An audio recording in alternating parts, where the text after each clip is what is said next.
So it's 1:30 a.m. Me and my brother just checked into our hotel room. It's his birthday. Happy birthday. Anyways, so we have this little hotel room. Anyways, so we're going to Cedar Point tomorrow, and this mirror just is not very flattering. Anyways, so we're so excited. He turned, how old are you now? 17 at midnight. Hooray! How's it feel? Boring. Boring. Whatever. Anyways, we'll see you guys tomorrow. So we're at Cedar Point. Ready? Anyways, we actually already went on a ride and what? Okay. We actually already went on a ride and it was an hour and a half wait. We went on the rafter, love that one. It was so worth the wait. And what one are we riding next? Either the Gemini or the Maverick. That shirt. That someone has a Doja Cat shirt. So. What's that?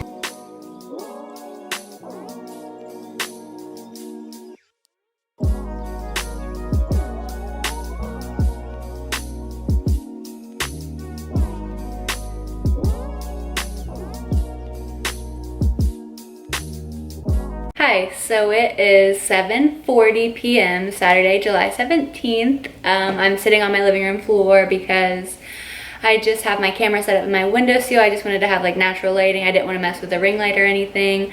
Literally sitting on the ground. I was gonna sit on this beanbag chair, but then I was sitting up too high for the camera to see me. Anyways, hi. So this video was technically supposed to be my 4th of July weekend vlog. That's what I was hoping it to be because I had a lot of fun things planned. So July 1st was my brother's 17th birthday. We were gonna spend the day at Cedar Point. We actually had a hotel for the night before. That Friday I was supposed to go to Zumbizi Bay to celebrate my other friend's birthday. That Saturday and Sunday I was just gonna be with family and enjoying the fireworks and stuff. Sorry if you hear the cars. There's literally a street right in front of me. Sorry, this apartment sucks to film in, so I just have to suck it up, I guess. Anyways, so I get off work that Wednesday. Me and my brother drive to this hotel that's about 40 minutes away from Cedar Point just so we can be closer to there in the morning, not have to wake up as early on his birthday. So whatever, we get there. We don't check until 1:30 because I work that night anyways. Hotel, great, fun, drive was fine. Wake up in the morning, we go get Dunkin', we have our 40-minute drive to Cedar Point, we get in. We're there pretty much I would say just 30 minutes after it opened, so we got there at pretty good timing. And so anyways, I used to ride roller coasters and go to Cedar Point and Kings Island all the time.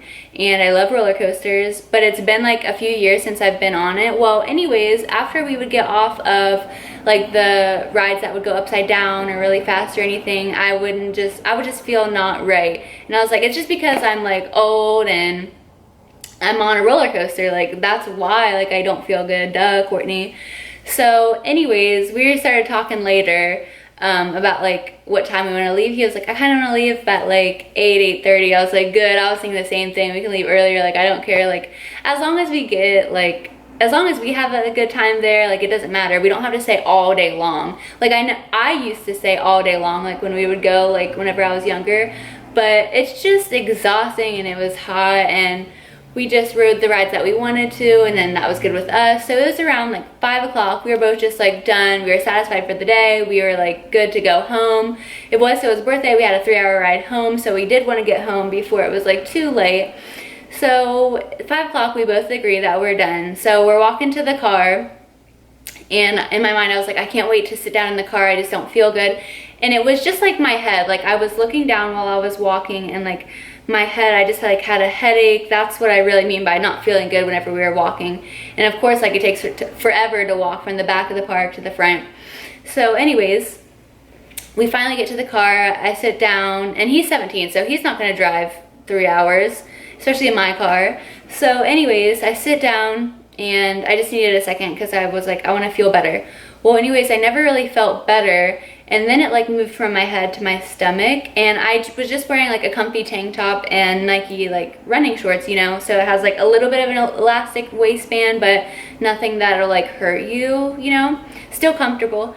So I like pulled my shorts off from my stomach and I felt like a little bit more relief. So I literally was driving with my hand like down my pants, like holding it away from my waist, from my stomach, and just driving. And like I still didn't feel good, so like me and my brother just weren't talking, we were just silent because we were just like both tired and I wasn't feeling well. So as it went on, as I kept driving, my stomach just felt worse and worse, like a sharp pain all over. Not really even like a sharp pain, just like a very intense pain all over my stomach, not in just one spot, all over.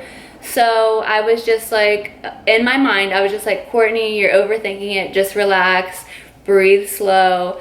So I was just like trying to be as calm as I could, but the pain was still very much there because I thought like it wasn't actually happening. I thought like the pain was just in my head, so I was trying to just not think about it. Well, the pain only got worse and stayed consistently terrible for 2 hours. And then I finally told my brother, I was like, call Mom. And I was like, Mom, what's wrong with me? Like my stomach hurts so bad and it's felt this way for the last 2 hours now. And she was like, well, have your brother drive. It's your stomach, so it could be anything. So I'm like, okay. And she's like, what did you eat? And all I had was my coffee from Dunkin' and like little like donut holes. I only had like 4 of those. And then at Cedar Point, me and my brother split a pretzel and had a pop. And that's literally all I had for the day. So, but I also thought the same thing as her, like maybe it was food poisoning, but my brother also had the same exact things that I had the whole entire day, from the coffee, donuts, and the pretzel and the pop. And he felt fine. So anyways, my mom was like, just have him drive the last hour home if you're not feeling good. So I was like, okay. So we pull over and my brother drives, and then I'm just still really not feeling good. I was like, let me go try to puke.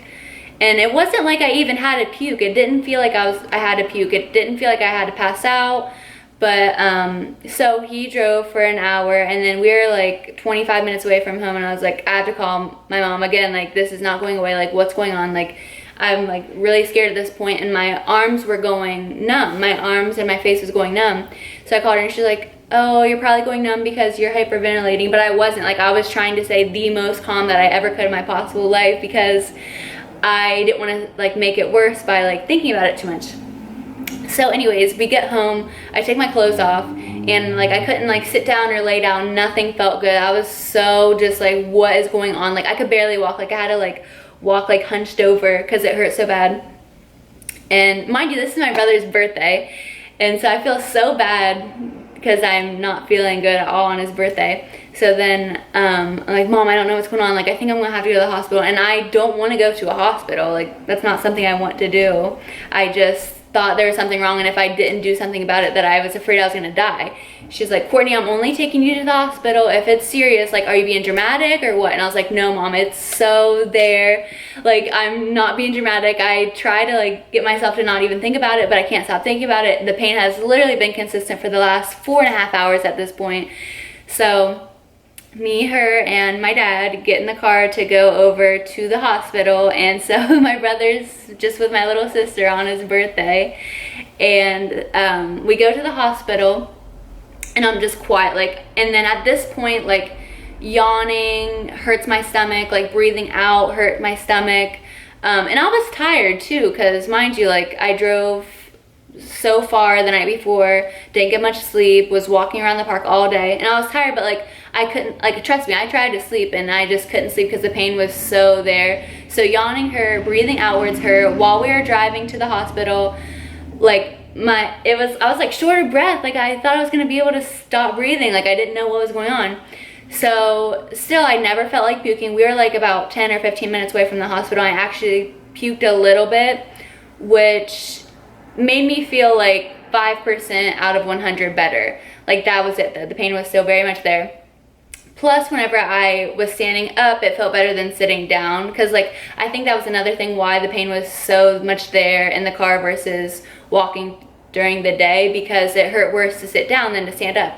So we get to the hospital, and mind you, I just puked like 10 minutes ago, so like there was just like the teeniest bit of relief. So we get out of the car, my mom was like, we're walking into the ER, and she's like, are you sure you want to do this? She's like, you're sure you don't feel better? And like I smiled because like I felt like just a teeny tiny bit better because I was standing up and because I just puked. But other than that, pain was still there. So I was like, yeah, I need to go in because I was so scared that I was gonna die. So we go in there, and I'm just still really not feeling good. You know, they do everything. And keep in mind that I just recently got used to like getting needles in my arm and stuff, like IVs and things like that. My very first IV was whenever I got my wisdom teeth out, and I didn't care about the aftermath of getting my wisdom teeth out. I was only worried about getting the IV. After I got the IV, I was like, that was it, and then I was out. But it didn't hurt at all. And then the second time, I just actually had to get my blood taken not too long ago, and that didn't hurt at all. So I was like, okay, cool. But then of course, like I'm getting shoved with so many, and I'm like, good thing I'm used to this. Good thing it's not like my first time, because that would be terrifying. So anyway, so we're just sitting on the bed, or I'm just sitting on the bed. My mom and dad are sitting in chairs with all like the nurses and everyone there. So anyways, I'm like, this is probably nothing, like, and then in my mind I'm kind of feeling bad, like that, like I had my parents take me to the hospital, like the ER, like that's expensive. Like I was like, oh, I kind of feel, even though I'm paying for everything, I still felt bad, like to take time out of my brother's birthday, and they both had to come with me to the hospital. I was like, that's probably nothing. Well, hoping it was nothing. And then the doctor came in, and she was like, acute appendicitis. And then I was just sick, because not even the fact that I had to get surgery, but just the fact that I was just really scared, like I was gonna have this huge thick scar or something. And it didn't actually go down like that. But anyways, so I had to stay there that night. We didn't get there until around 7 or 8. So, and then my parents stayed with me until like 2 a.m. and then they went home. And then so I had to stay that night. My surgery was the next day, and obviously whenever you get surgery, like you have to have a shower before, and like you can't have any makeup on, which I didn't have any makeup on. I just had like some mascara on. So anyways, but like I had all these things hooked up to me, so I wanted my mom to kind of help me wash off before my surgery because I didn't want anything to get messed up. They said my surgery was scheduled for 2:45 p.m. And so my nurse was like, just be ready by 1 just to be safe. So I was like, okay. So my mom said she'd be there around 12:15. Well, I'm just trying to sleep as much as possible. So I'm sleeping, and then my nurse comes in at like 12:40, and she was like, someone couldn't get their surgery today, so they're ready to take you now. And I was like, I haven't even showered or gotten my makeup off yet, like, can I go do that real quick? And she was like, let me ask. And then this little lady comes in, and she's like, surgery. And I'm like, oh, not ready. And then she's like, well, try. The nurse was like, just try to do whatever real quick. So I literally took a wet washcloth and just wiped one of my eye. And then they came back and they're like, no, we're just gonna take you now. They said it's fine. So I was like, great. So then I'm in my bed getting pushed out. My mom and dad are there. I'm like, here, take my phone. Like, bye, see you later. And I just wasn't even scared about the surgery. Like, I just didn't care. I was just so mad the fact that it's the 4th of July weekend. Mind you, I was supposed to leave for vacation that Monday. Just like so mad. Like, of course, like why me? Like, of course. So anyways, after surgery, waking up like was rough. Like, I was down for 4 days. The first 4 days after surgery was rough. And so after waking up from surgery, I was like, I'm not looking at my scars. Like, I don't want to see it. Like I don't want to even know. And so I go to the bathroom, and obviously I have the gown on, so I have to lift the gown up. And I accidentally saw one, and it was teeny tiny, and I was like, oh, like, okay, cool. Like, yay. Like, it's just teeny tiny. So I was really happy about that. Like, and I already had a scar on my belly button, because I had my belly button pierced one time, and I had the belly button ring ripped out from me. Luckily, like, I was a little drunk, so I didn't even feel it happen. I just didn't even know that happened until the next day that I was in the shower and I was washing it, and I was like, oh. Anyways, so the doctor was like, yeah, since you already had a scar there, we did one of the incisions there. So they pretty much just went right over that scar, which whatever, I already had one there. And then my other two are like literally like you can't even see them because my underwear hide it. Like they're that low. So I was really happy about that, and especially how tiny the incisions were. So that was cool. And like I said, the first 4 days after was the roughest, and then like I got better. Each day got better, and I've never had surgery before, so I didn't know like when you get the tube put down your throat, like to get like anesthesia or whatever, that would make you cough. And like, so I was scared to cough because like I just had my stomach and I was like, oh, I'm scared. But like coughing was really like scary and painful. So I ended up getting released around 2 o'clock on Saturday, I want to say. So I was still able to spend the 4th with my family. I just had to wear comfy clothes and have my pillow over my stomach. It actually took me a long time to be able to wear anything with a button, like jeans or anything remotely tight. But now I'm finally back to that, thank goodness. For a while I wasn't able to sleep on my sides. I can sleep on my sides. I can lay on my stomach for a little bit, which is nice. But now I feel pretty good. It's been a little over 2 weeks. I go back to check in on Monday, and then I return back to work that Tuesday. I had to be off for 2 weeks, and I couldn't lift anything over 20 pounds for 2 weeks. They said after that everything gets back to normal, except for I can't like get in a pool or like soak in a bathtub for I think either 4 to 6 weeks. I'm hoping it's 4 because I still want to enjoy the rest of the summer out at the lake by getting in the lake and stuff. But we'll see. At the end of the day, I'm glad that it was just my appendix, nothing too bad. Like, I'm strong, I can take it. And I'm glad I'm just recovering good. And yeah, I guess that's that's all I have to say. But I just wanted to share that with you guys. And thankfully my appendix didn't rupture, but she said it had been going on for a while. And I was like, well, everyone says they have stomach problems. I thought it was just my time to have stomach problems. No, she's like, nope, you're 23, you're good. So if you have stomach problems, you might want to get that checked out. But that's all I have for today's video. So I hope you enjoyed me talking, and I really hope to see you guys in the next one. Bye.